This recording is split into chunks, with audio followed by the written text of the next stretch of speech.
I'd like to welcome you guys to another weekly installment of Pokemon What If Wednesday, where every single Wednesday morning I post a video going through last week's investing and collecting questions, where your guys' question will actually be featured in the video, and one person's question will be on the thumbnail every single week. So please drop your questions down below for a chance to be in next week's video. And if I did comment to you saying great question, I might use this, and I didn't, please drop that same question again, and I will get to it. If it's super long, try to shorten it up. It might have been too long for me to screenshot. And the questions can be about Pokemon, collecting, me personally, whatever you guys want. And I'm not saying I'm some guru who just knows everything, but when I'm unsure, I always like to talk it out with a few people. It always helps me make my final decision. And we do got to give thanks for a video sponsor today, and that is Punch-Out Gaming. Punch-Out Gaming is my local game store that I go to, and it's the #1 game store in all of Minnesota. I've actually been to them all. You can order right from their site too. They got stuff for everybody. Pokemon, sports cards, Yu-Gi-Oh!, One Piece, tons of video games and video game consoles, and they have one of the best selections of raw Pokemon cards that I have ever seen in the store. So definitely check them out. They are located 30 minutes north of the Twin Cities, and the link will be in the description. But all right, let's get to the first question, and this is a question that's on the thumbnail. It's from @DarkKnight. Hey, Pokebeard, repeat question. If I set aside $100 a month, what would you suggest is the best way to maximize my collection growth? Pokemon Center ETBs, graded slabs, saving for larger chases, investments, or cheaper booster boxes. As always, thank you for all the content you provide. Appreciate that. So if you're thinking just like pure profit wise, I mean, booster boxes are going to be the best. But at $100 a month, you're not getting a ton. I mean, you can get Paradox Rift, Temporal Forces, and Scarlet and Violet base set, which honestly, all three sets are way better than what people think. And I think will do honestly very good down the road.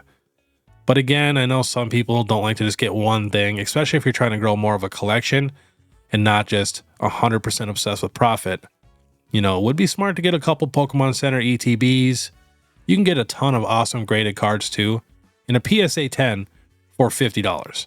So it really depends on what you want. You know, like I said, if you're just talking about pure profit, booster boxes will probably be the safest and best option. But yeah, you can definitely get some Pokemon Center ETBs and, you know, graded cards and stuff like that. Just know raw, you know, is probably the most sketchy unless you're buying at the absolute bottom. That's what I always try to do. Like I'm talking buying cards for $1 or $2, or, you know, that's why even PSA 10 cards, if they're 30, 40 bucks, they're probably at the bottom. So that's why I do feel safe buying those also. But all right, next question is from @HunterPhillips88. Do you think the Japanese Detective Pikachu promo, the one where he's sitting on top of Growlithe in a PSA 10, will be a good long-term hold investment? Thanks in advance. I don't think the card was super tough to get. I want to say it came with a game for a pre-order for a game. I'm not sure on the pop report, but there's a good amount. You can get it right now for 55 bucks on eBay. It's about the cheapest I've seen. But I did check on Sold, and a couple people bought some at 70 and 80. I think it is an adorable card, and I could see it being maybe like a $100 card, maybe a $150 card. It is adorable. My wife does want this card, but I could definitely see it gaining some value. Just, I don't think it's going to be like hundreds and hundreds of dollars.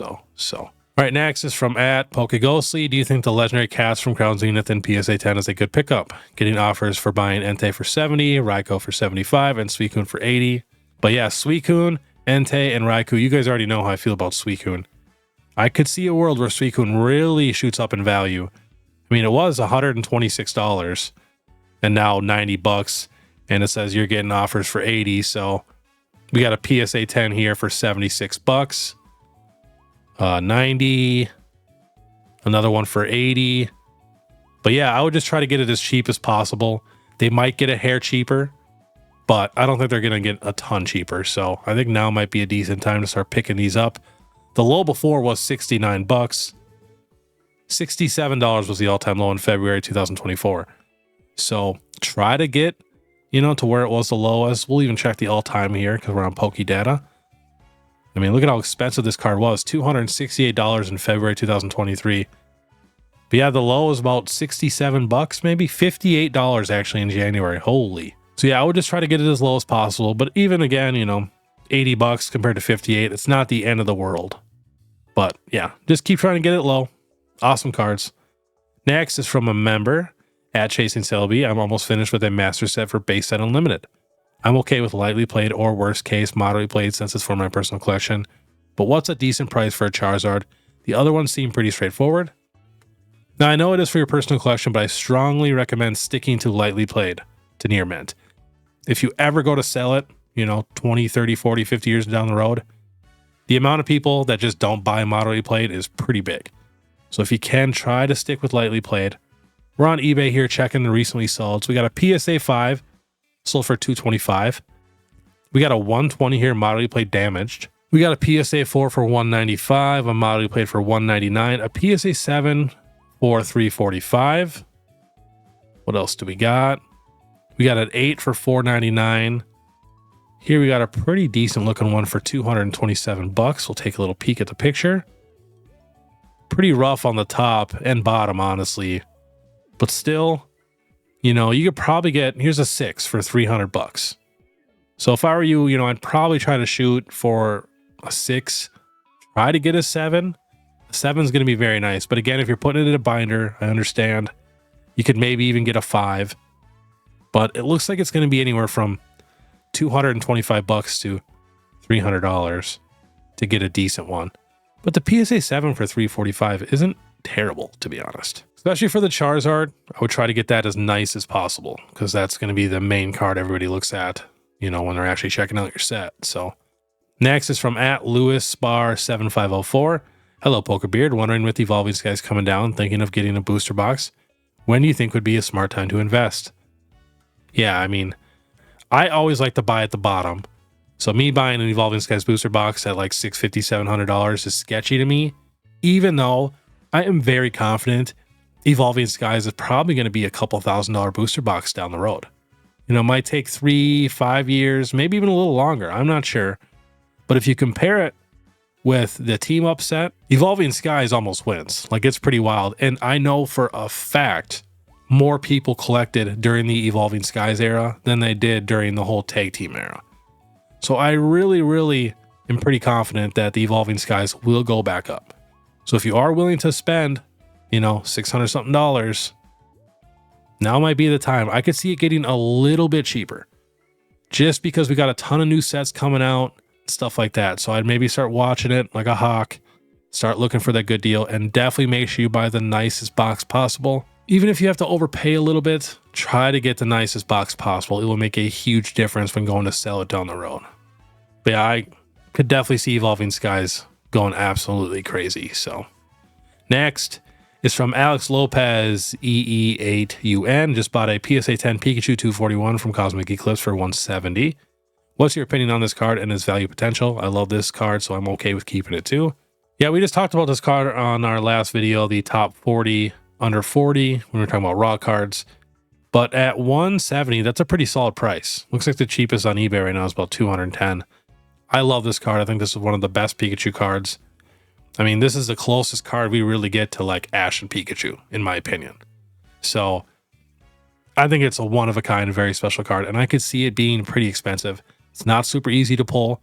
It's in Cosmic Eclipse, which is going up in price right now, about $1,000 a booster box. So I could definitely see this card going up in price. Next is from Ryan MDT1. Why has Plusle skyrocketed 3 times its last week's price from $5 to $15? Take a little peek here. Love these cards. Definitely going up in price. Yeah, it was $645, last sold $1050, $1949, $1646. Bunch of $1049, $1646. Might be good for the TCG. This attack does 10 more damage for each damage counter on your opponent's active Pokemon. Not terrible. He's a pretty popular Pokemon, and it does go with the minimum too, so it's a pretty good illustration rare. I know a lot of people are making plays on illustration rares, so that's probably what's happening. Yeah, I don't know. A lot of people, like I said, are hyping up illustration rares, just buying up the good ones when they're super cheap. I've seen it a ton. Just the new Houndoom was $6-7 on release, and now it's $25. So yeah, if you guys see an awesome illustration rare when a set comes out, and if it's under $10, and like not just an awesome one like you like it, an actual popular Pokemon with a good art, I'd be picking it up every time. So next is from @BPhil28. Hey again, Beard. Thanks for answering my question last time. I'm a big time Mew collector. What are some of your favorite underrated Mew cards? Thanks for the great content. Well, it's super easy. You can just go to TCG Player, type in Mew, and of course Mewtwo pops up. But there are so many awesome Mew cards. The Mew Delta species is one of my favorite all-time Mew cards. get a little bit cheaper here. Love the Mew Rumble card. Got that one.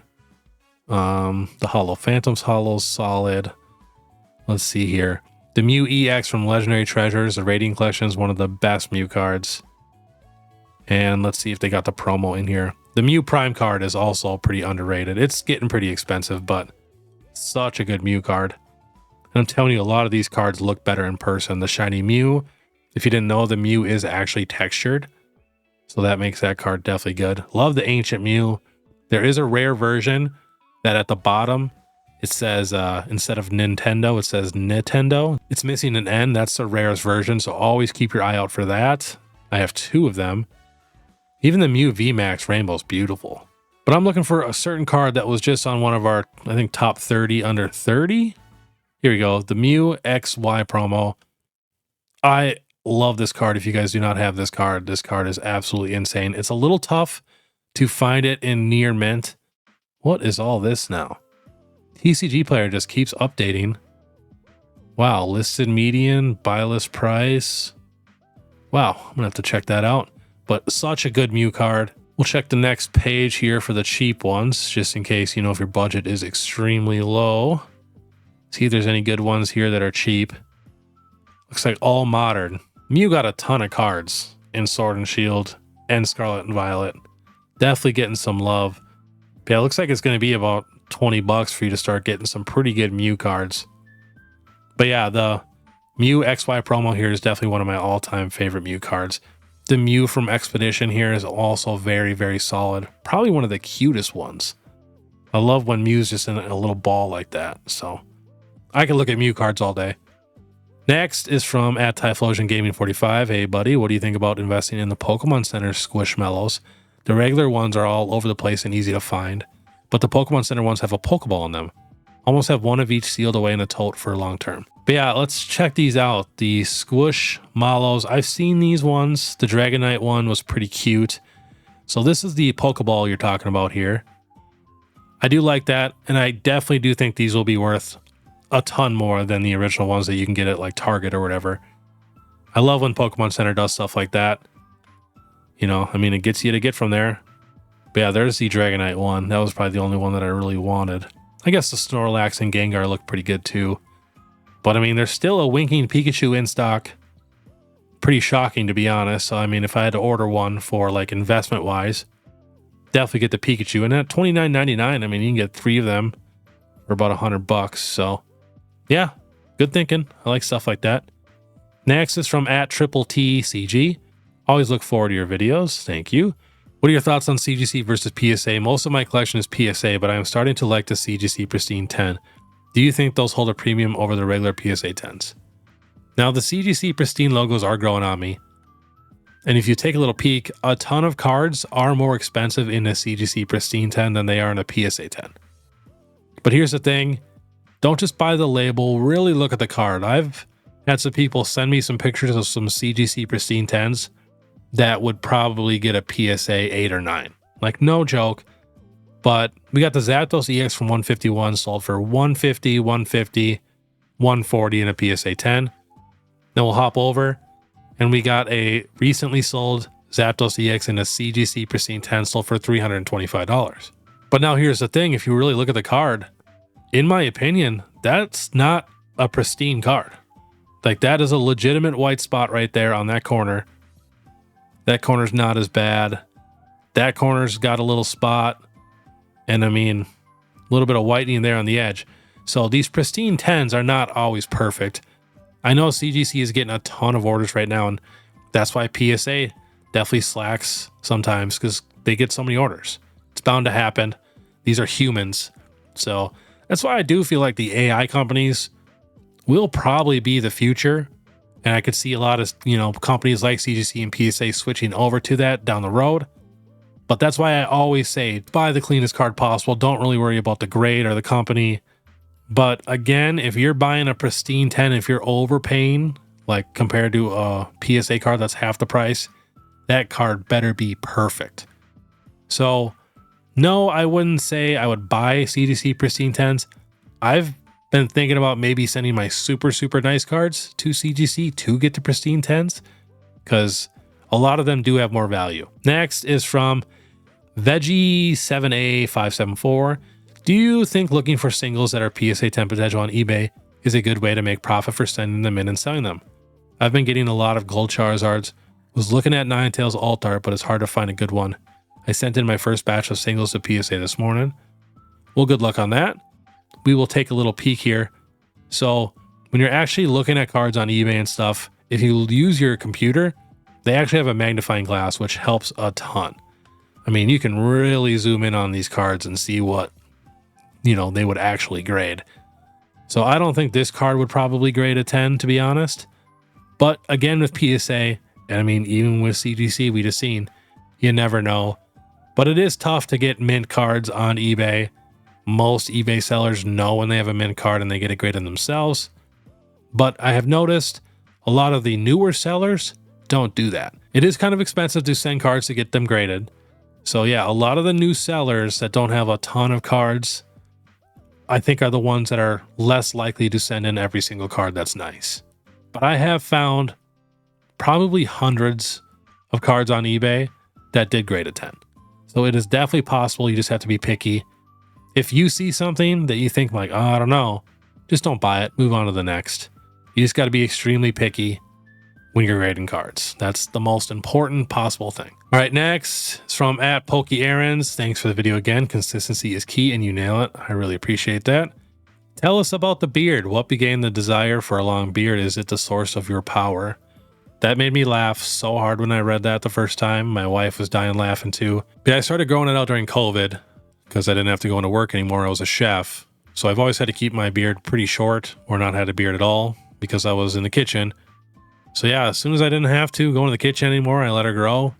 And then it just took off like wildfire. And, everybody else that was growing beards, I was just passing everybody else. And I just kept going and going and going. And I think it looks good. I think it fits my face good. So yeah, I'm keeping it. And now it's part of my brand too. So my wife can never make me shave it. But she also likes it too. But it is an absolute nightmare having a beard like this with a newborn. Every single day she rips out a hair. It's driving me nuts. Good question though. Super funny. Next is from @unknownEquus. What's the appeal of grading cards? I get that it increases the monetary value of the card, but what else? I'd rather have my collection in a binder and take them out whenever I please. I have a lot of duplicate vintage, modern, and mid-era raw singles. Am I leaving money on the table by not grading, or is it just a game of chance? If I do my first PSA submission, should I grade as much as possible or focus on what's popular? No digs at anyone, collect how you want. I've been in and out of the hobby since Gen 1 and actually own one slab, sealed products, etc. Love the channel, keep up the great work. So if you don't plan on selling your cards right now, there's no point in grading them. If you do grade them, be extremely picky and grade the nicest ones possible. Unless we're talking like first edition holos or like gold stars or stuff like that, then you can get those graded even if they are, 5, 6, 7, 8 or whatever it is. But yeah, don't worry about grading until you are ready to sell your cards. And then, like I said again, only grade the cards that you know or are pretty confident will get 10s. Or like I said with the vintage stuff that, can definitely be a little bit rougher condition. But yeah, don't feel the need to grade stuff. It is nice to put some graded cards. They got little cases for them. You can put them on a shelf so you can see them every single day compared to your binder cards, which you have to pull out your binder, which you're not going to do every day. But myself, I'm a massive binder fan. I have, like 25 binders, I think. So I'm right there with you. I do have some graded cards, which I really don't even display. A couple that I display, but yeah, I'm definitely a binder guy myself. Next is from a member @MichaelReady6281.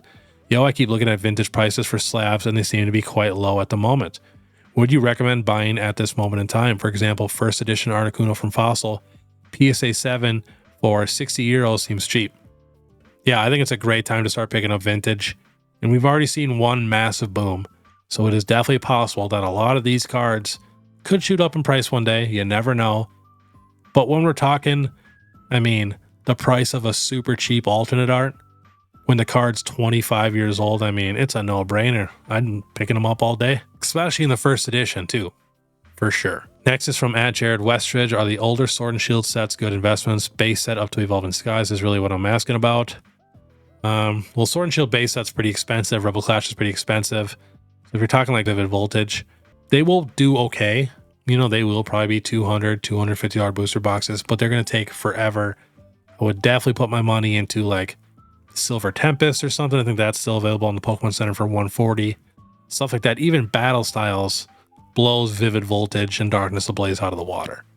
So I would try to stick with the sets with alternate arts if you're talking Sword and Shield. And I would for sure rather have the new Scarlet and Violet sets over Vivid Voltage and Darkness Ablaze and stuff like that. Because people are sleeping on these new sets. You can still get Paradox Rift for $95, base set too. Next is from Reckit Rous. Appreciate your videos. Thank you. If you were putting together Wizards of the Coast binder sets, would you prefer to buy and crack PSA 6 to 8 first edition cards or PSA 9, 8 to 9 unlimited? What would be the rationale for behind your choice? First edition all day. They're just so much more rare. I mean, the amount of unlimited to first edition is pretty insane. Like, it's wild. Like, it's probably like what base set unlimited is to a new modern set. Like, that's the difference. So I would always try to stick to first edition if you can, especially if you are going with, you know, a 6, 7, and 8. That's not too bad. Yeah, definitely go first edition. That's what I do. I do have them completed in unlimited, but, you know, I've had those cards for my whole life, so it wasn't super hard for me to finish all those sets up. But yeah, definitely stick with the first editions if you can. Next is from @JustinJohnson7538. Which cards are worth grading? Do you look for a certain value gain to grade them? Well, like I said before, if the card is mint, like actually mint, and it's not just like a basic ultra rare, to me that's worth it to get it graded. You know, I'm in no rush. I'll get it graded whenever. But I do have a big pile of cards that are absolutely mint that I am like 95% sure most of them will get 10s. And those are the cards I grade. But like I said, it doesn't really make a ton of sense to grade those super, super cheap cards. And there are a ton of cards, especially illustration rares, you know, where they're $10, $15 raw, but hundreds of dollars in a PSA 10. So like I just got a super mint Heracross that I'm pretty confident will grade a 10. I think that card is in the hundreds or something for a PSA 10. Next is from @EvanWeenand. Probably butchered that. Hey Beard, love your content. Question, with the new Team Rocket set coming out, do you think it might be time to start thinking about selling off my first edition Team Rocket set during the hype window? Yeah, I would probably wait until the set is fully revealed. Again, if the set isn't as good as we're hoping, that might suck. But again, I'm very confident it will be good because you got to think about it. It is Team Rocket. So they're probably not going to put a bunch of Gen 9 Pokemon in with Team Rocket because that makes no sense. So I'm very confident Team Rocket will do good. But like I said, I would just wait until very, very close to release because all the cards are slowly climbing right now. Next is from @JoeRobin C9C. Hi Beard, love your videos. So opening boosters is fun and exciting, but costs lots of money. If you want to do it all day long, every day, what is your advice for buying and spending money on this hobby and not going broke? Buying singles. Singles is the best. So what I like to do is when a new set comes out, the smartest thing, honestly, probably now would be to get a Pokemon Center Elite Trainer box. Get one of those, open that up, take your chance on pulling the chase. And then that way you're getting 2 sealed promos, 1 stamped, which those have been holding crazy value and going up in price. And then that's it. Then just wait a few months. You could buy a random pack at the store here and there. I like to do that. Just a random sleeve booster. Just take the chance. Keep your costs as low as possible. And then wait for that next set release. And then start buying singles. The person who does this compared to somebody who's just buying random boxes, opening, your collection will beat them 100% of the time. That's a guarantee. That is a fact. And in my opinion, if you truly, truly love Pokemon, you're going to do whatever you can to get the Pokemon cards. That's why I do this whole channel, is to help you guys save money so you guys can get as many Pokemon cards as possible. Yes, I get it. Opening is super fun, but I'm not spending $50 to get a regular ETB from Walmart to open the 9 packs or whatever it is and, you know, pull $5, $10 worth of cards. I'm not about that. Yes, I know it's not all about value, but it's like, I work every day to make money. I'm not wasting my money at all. I can't stand these creators that look down on people just because they think about money when it comes to Pokemon. It's like, I'm not rich, you know? You can go open up a bunch of ETBs and waste your money and get some cool $1, $2 cards. I'll go buy every $1, $2 card for the cost of a couple ETBs. And then on top of that, buy all the good cards. It's just common sense, and I just can't stand when they, you know, make it a bad thing to think about money in Pokemon. as long as Pokemon costs money, I'm thinking about money when it comes to Pokemon. So next is from @Chief Wang. Hey, Pokebeard, I came across a lot of the 2022 pack tins recently that have one pack of Evolving Skies in them. I opened a few just to confirm Evolving Skies was in them, but I was curious if maybe they could be worth more in the future if I just keep the tin sealed. What are your thoughts? For sure. But even worst case scenario, you could always crack the tins and you have the loose packs of Evolving Skies, which are worth a decent amount. But yeah, you might as well just keep them sealed. I mean, you're probably not going to pull nothing from Evolving Skies. The pull rates are so tough. Yeah, just sit on them, keep them sealed. Next is from AGOT Gaming. Repeat question. Would you rather invest in a Scarlet and Violet base or Paradox Rift booster box, or the Galarian Bird tins and or the Tyranitar and Empoleon tins from the Pokemon Center? Well, I'd go booster boxes. They're going to be the safest, best option. Scarlet and Violet base and Paradox Rift are both really, really good. So much better than what people think. If I had to choose one, I like Paradox Rift better as a set. There's so many more cards in there. But I don't know why. I have a feeling the Scarlet and Violet base set might do a hair better. You got to think we do have the Gardevoir line with the Miraidon and Koraidon, which are probably the two most popular legendary Pokemon for Scarlet and Violet base set. But I think it's going to be super, super close. You really can't go wrong with both. Next is from @Tanner333. Repeat question. My brother just bought 12 ETBs of Crown Zenith off of eBay for about 50 a piece. Good investment, by the way. I watched. Look forward to every single one of your videos. Thank you. Thank you for watching and commenting. Yeah, anything Crown Zenith is pretty solid. And $50 a piece isn't bad. You know, it would have been nice if you could have got it for, 40 or 45, try to buy it in bulk, make a good deal, something like that. But 50 a piece isn't terrible. It's going to be a couple years before we really see a ton of gain on these ETBs. But again, just be patient. Crown Zenith is one of the best sets ever. Next is from @TheU131. If they reprint Paldea Evolved, do you think they will update pull rates to match the more difficult Twilight Masquerade rates? Or will they leave them the same? This will obviously really affect the price of all the SIR cards in Paldea if they do change rates. Love the channel. I watch every day to post. That seriously means a ton. And I know you've asked some awesome questions before. It's tough to say. Sometimes they don't update the pull rates at all. And again, we've had it for so long to where even if they did update the pull rates, I can't see a ton of people just cracking Paldea Evolved once they get, their hands on it. If it goes down to $100 to $110 a booster box. The pull rates, even back in the day, weren't that great. Obviously much better than they are now with Temporal Forces and Twilight Masquerade, but I don't know, it's so tough to say. You just never know. There's a ton of people that say the last half of Crown Zenith got tougher pull rates. But I mean, every time I've opened a Crown Zenith box, we've gotten awesome hits. So I think it's just hit or miss. It's going to be so tough to tell anyway. So yeah, I don't know. I can't really answer that one. All right, last question is from @TrevorDonnelly4185. All right, Pokebeard, I got a spicy one for you. Your house or wherever your collection is stored is burning down. You have time to grab two things. What are you taking? I'm going to make sure all the animals and baby and my wife and everything is out, of course. But if we're talking collectibles, now not everything is here. I have a ton in storage.